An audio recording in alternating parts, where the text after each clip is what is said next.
নমস্কার। কুণাল ঘোষ।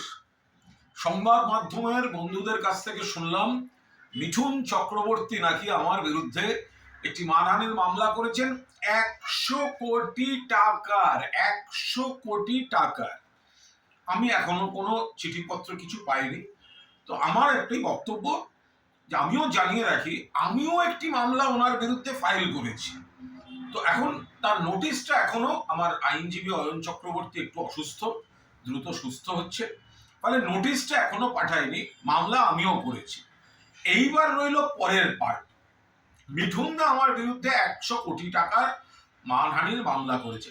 আরে যে দল বদলু মাল, যে কথায় কথায় দল বদল করে, ছোটবেলায় নাকি নকশাল, তারপরে জ্যোতি আঙ্কেল, ওপাশে গিয়ে ও নাকি ওখানে গিয়ে শিবসেনা, তারপরে চলে গেল মমতা বন্দ্যোপাধ্যায়কে আমার বোন, তারপরে সে চলে গেল বিজেপিতে। যে ঘন ঘন দল বদল করে, কোন দলে তার মান নেই, তার আবার মানহানির মামলা ট্যাঙ্কে। আর 2 নম্বর হচ্ছে, আমি ওয়েট করছি, এরকম একটা সিচুয়েশনের ওয়েট করছিলাম যে মিঠুনদাকে আমি চাই একটা মামলায়।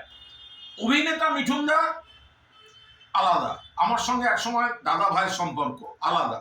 এখন যে লড়াই, আমি চাইছিলাম ওকে একটা মামলায়, যে কোনো মানহানির মামলায় আমি ওই সমস্ত চিটফান্ডের জিনিসগুলো নিয়ে যাবো। আমি কেন বলেছি, এবং আমি প্রেয়ার দেব, মানহানির মামলা নিশ্চয়ই ফয়সালা হবে। তো তার আগে তো দেখতে হবে আমি কেন বলেছি। মামলাগুলো সিবিআই কে হ্যান্ড ওভার করে দেওয়া হোক। এই হচ্ছে ওর বেনিফিশিয়ারি, এই ইনকাম, এই কানেকশন, 4খানা অন্তত চিটফান্ডে আছে। তো আমি ওয়েট করছিলাম।